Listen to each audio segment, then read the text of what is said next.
안녕하세요. 꾸준한 영어 테드쌤입니다. 요즘 계속 컴퓨터나 일정이나 많이 바쁘기도 하고 컴퓨터에 문제도 있고 항상 집에 늦게 들어오는, 논다고 늦게 들어오는 건 아니고요. 일하다가 늦게 들어오는 경우가 많아서 낭독이 조금 더디가고 있습니다. 낭독은 계속 했었는데 녹음이 안 되는 경우도 되게 많았고, 했는데 파일이 사라진 경우도 되게 많았어요. 악재가 좀 많이 있는 것 같습니다. 하지만 악재를 이겨내고 또 낭독을 해보도록 하겠습니다. Vernacular Chapter 2 Music in the Night. I feel at this time there are a few things you should know about Chester. He is not your ordinary cat, but then not your ordinary dog. Since an ordinary dog wouldn't be writing this book, would he? Chester came into the house several years ago as a birthday gift for Mr. Monroe, along with 2 volumes of G.K. Chesterton, hence the name Chester, and a first edition of Dickens' A Tale of Two Cities as a result of his introduction to literature, and given the fact that Mr. Monroe is an English professor, Chester developed a taste of reading early in life. I, on the other hand, have developed a taste for books. I found Jonathan Livingston Seagull particularly delicious. From Chester's kittenhood on, Mr. Monroe has used him as a sounding board for all his students' lectures.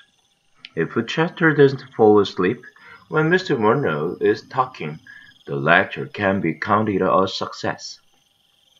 Every night, when the family is sleeping, Chester goes to the bookshelf, selects his midnight reading, and calls up on his favorite chair. He especially likes mystery stories and the tales of horror and the supernatural.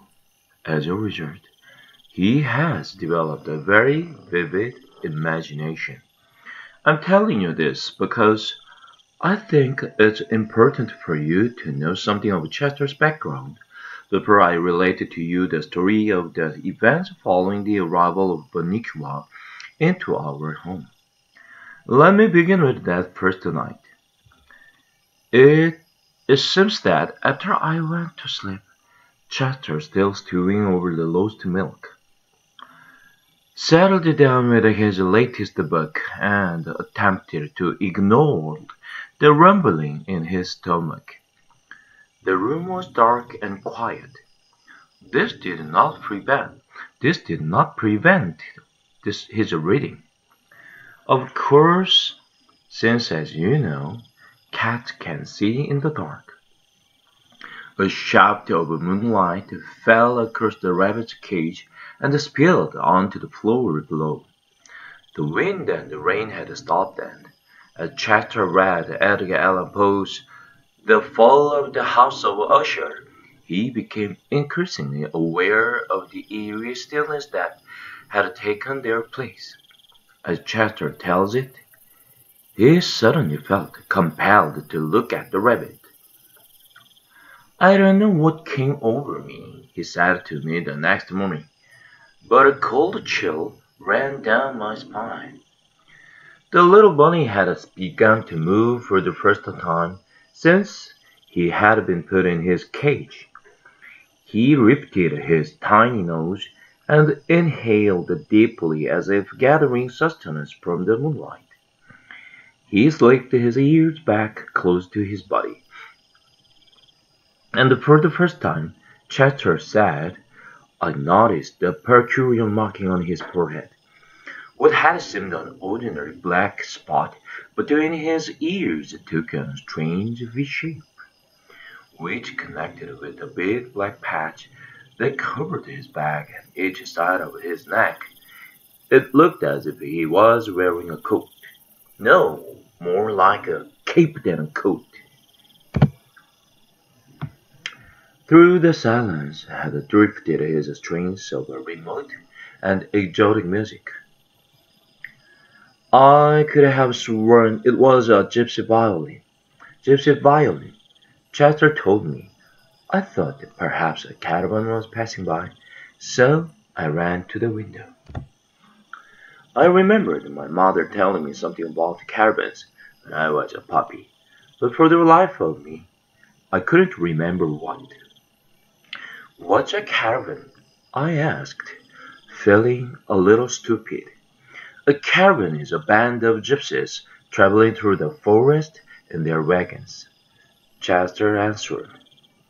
Oh, yes. It was coming back to me now. Station wagons? No, covered wagons. The gypsies travel all through the land, setting up camps around great bonfires, doing magical tricks, and sometimes, if you cross their palms with a piece of silver, they will tell your fortune. You mean if I gave them a pork, they'd tell my fortune? I asked breathlessly. Chester looked at me with disdain. Save your silverware, he said. It wasn't a caravan after all. I was disappointed. What was it? I asked. Chester explained that when he looked out the window, he saw Professor Micklewhite, our next-door neighbor, playing the violin in his living room. He listened for a few moments to the haunting melody and sighed with relief. I've really got to stop reading these horror stories late at night, he thought. It's beginning to affect my mind. He yawned and turned to go back to his chair and get some sleep. As he turned, however, he was startled by what he saw. There in the moonlight, as the music filtered through the air, sat the bunny, his eyes intense and staring, an unearthly aura about them. Now this is the part you wouldn't believe, Chester said to me. But as I watched, his lips parted in a hideous smile, and where rabbit's buck teeth should have been, two little pointed fangs glistened.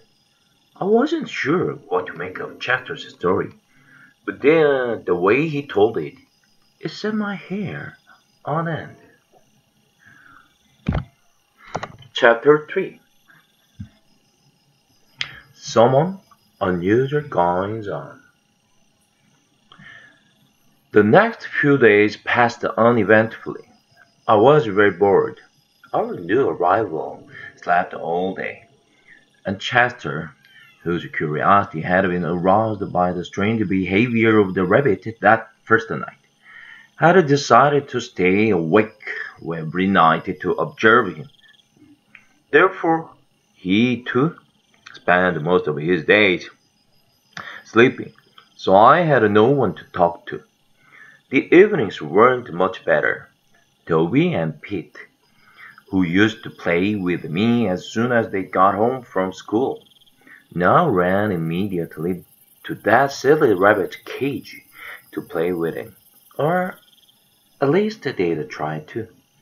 But Nicholas did not make the most energetic playmate. It took him quite a while to wake up each night, and then when he did awaken, he didn't do much except hop around the living room. He didn't play catch, he didn't fetch, he didn't roll over to get his tummy rubbed. I couldn't understand why they played with him at all.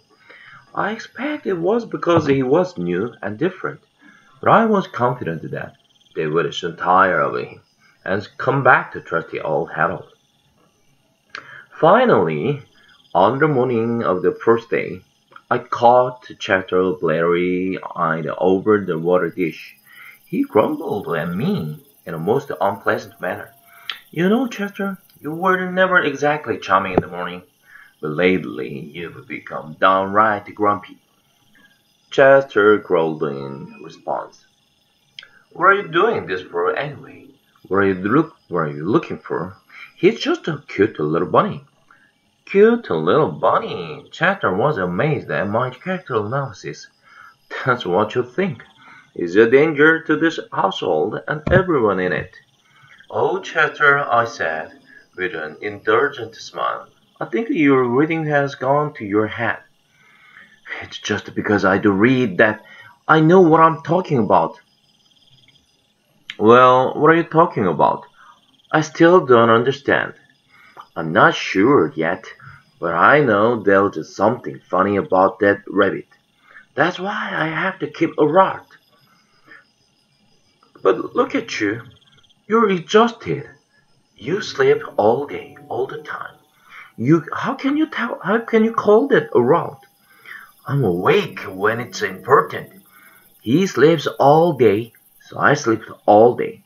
So just what have you seen since that first night that makes you uneasy? Well, said Chester, that is. At this point, Chester started to bathe his tail, which is a cat's way of changing a subject he finds uncomfortable. He then stumbled sleepily into the living room. So I asked again, following him, "What have you seen?" "Nothing," he snapped, and proceeded to curl on his chair to go to sleep. After a moment, he opened one eye. But that doesn't mean there's nothing to see.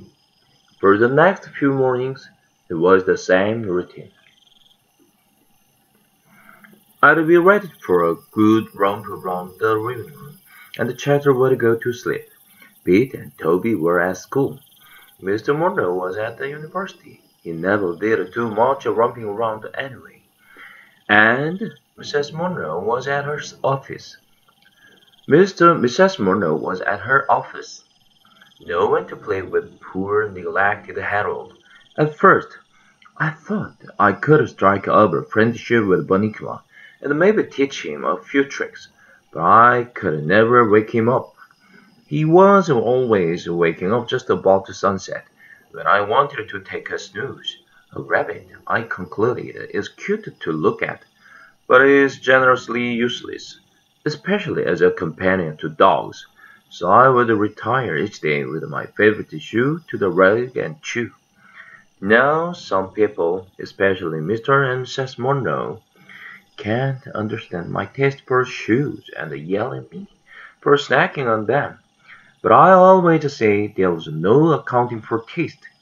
For instance, I remember one evening when Mr. Monroe picked some of his sour balls out of the bowl by his chair and dropped a green one on the floor.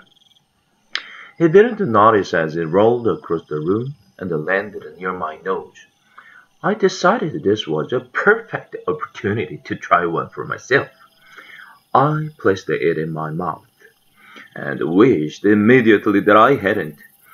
As the tears started running out of my eyes, I thought, "What's wrong with my mouth? It's turning inside out." Mr. Monroe immediately noticed that something had happened. "What's the matter, Harold? Are you looking for someone to kiss?" "Help! Help!" I wanted to cry. But all that came out was an ooh sound. I oohed for days. So how can anyone who likes green sour balls criticize me for preferring a nice penny roper or a bedroom slipper? But back to the matter at hand. One morning, Chester had news. "That bunny," he whispered to me across our food bowls, "got out of his cage last night." "Don't be ridiculous," I said. "How could he break through that wire?" "Look how little he is." That's just it. He didn't break through any wire. He got out of his cage without breaking anything or opening any doors. I looked puzzled. So Chester told me the following story. "Now, Harold," he said, "I don't want you thinking I'm not a good watch cat, but after a few hours last night, I grew curious about the time. I went into the hallway, and you know that new clock they've got? The big one that goes all the way to the ceiling? Well, see, it has this thing in the middle called a pendulum. It has this thing in the middle called a pendulum. At first, I figured I would just leave it alone. It looked like that spool they tied on a string and hung from the doorknob for me to play with when I was a kitten. Every time I hit that silly spool with my paw, it would swing back and hit me on the nose. I hated that toy, so naturally, when I saw this one, I decided not to have anything to do with it. I checked the time. It was midnight. I was all set to go back to the living room when something stopped me. Curiosity? I ventured. I suppose you could call it that. I prefer to think of it as the challenge of the unknown. I put one paw over my nose and reached out with the other one and gave it one good smack. I darn near broke my arm. It's still tender. See how swollen it is. He showed me his little paw. I couldn't see anything wrong, but I knew better than to argue with him. Oh yes, I said, that looks terrible. You must be suffering awfully. You'd better go east today. He limped dramatically, just far enough to display his new handicap, and continued. I couldn't even get to the pendulum. Somebody had put glass in front of it, and I was pretty mad. I was all set to go back, but at the same time, I couldn't help watching the thing move back and forth, back and forth, back and forth. It was so easy to watch, and before I knew that what had happened, I was waking up. You fell asleep? I asked incredulously. I couldn't help it. It didn't even know it had happened. But I looked up at the face on the clock and it was 12:45. I'd been gone 45 minutes. I ran back into the living room, looked at Bunnicula's cage, and it was empty. I couldn't imagine where he was. Then I noticed a light coming from under the kitchen door. I went into a crouch, stalking the light. When click, I heard the refrigerator door close, and the light went out. It must have been Mr. Monroe having his midnight snack, I suggested. No, that's what I thought. I jumped on my chair, called up a real kick, and kept one eye open, pretending to be asleep. Slowly, the door to the kitchen kicked open. This little head poked out from around the corner and looked to either side to see if the coast was clear. Then, guess who came bouncing out all by himself, and with that idiotic grin of his plastered all over his face? Well, I guess it wasn't Mr. Monroe, I said. Not unless he wears bunny pajamas and gets very tiny at night. Bunnicula, huh? You get it. Unfortunately, I hadn't positioned myself so that I could see him get back into the cage, and I didn't want to let him know that I had seen anything, so I had to stay put. I still didn't know how he got out or back in. At this point, Mr. Monroe came downstairs to make breakfast. I wondered if Chester hadn't dreamed the whole thing. He did admit he'd fallen asleep, and as I've said, he has quite an imagination. But I was game. After all, there hadn't been any excitement in this place for days. Chester and I took our positions under the kitchen table. We didn't have long to wait. Holy cow! Mr. Monroe yelped as he opened the refrigerator door. He took this funny-looking white thing out of the fridge and held it at arm's length. Peter, come down here. What is that? I whispered. It's me, Chester answered. It looks like a white tomato. Very funny, I said as Pete came into the kitchen. Peter, have you been playing with your chemistry stat in here? No, Dad, why? I thought that this might be one of your experiments. Do you know what it is? See, Dad, it looks like a white tomato. Just then, Mrs. Monroe and Toby came in the door. What's all the fuss about? Mrs. Monroe asked. We were just trying to figure out what this is. Toby pulled it down so he could get a better look. Well, he said, it looks to me like a white tomato. Mr. Monroe took a good long look. You know, he said to his wife, it really does look like a white tomato. There's one way to find out, said Mrs. Monroe, who always was the practical one. Let's cut it open and see what's inside. Everybody gathered around the table. I jumped up on a chair, and in all the excitement, no one noticed that I had my paws on the table, which under normal circumstances was discouraged, to say the least. Chester wasn't so lucky. Chester, get off the table, Mrs. Monroe said. Chester jumped onto Toby's shoulders, where he stayed to view the proceedings. Mrs. Monroe took her sharpest knife and cut cleanly through the thing. It fell into two halves. It's a tomato, all right, said Mrs. Monroe. Here are the seeds. But it's all white, Toby observed. And look, said Pete, it's dry.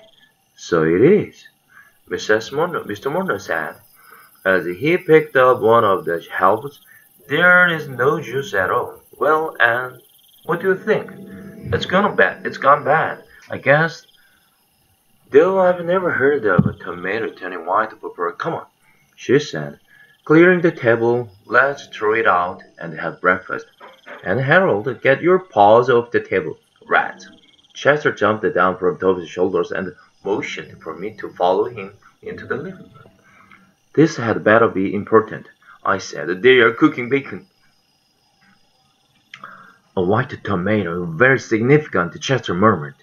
So it's a white tomato, I said, edging my way back to the kitchen door. What does that have to do with vernacular? I can tell you one thing, Chester said. I got a good look at the tomato.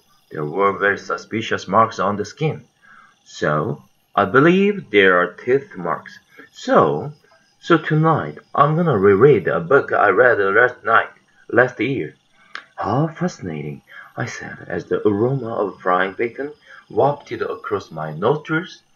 And what book might that be? The Mark of the Vampire. What? I stopped dead in my tracks. Meet me tonight after the others have gone to sleep. You'd better take a nap today so you can stay awake. Chester closed his eyes. I shifted my look to Banico, who seemed to be asleep in this cage. A tiny smile sat upon his lips. A happy dream? I wondered.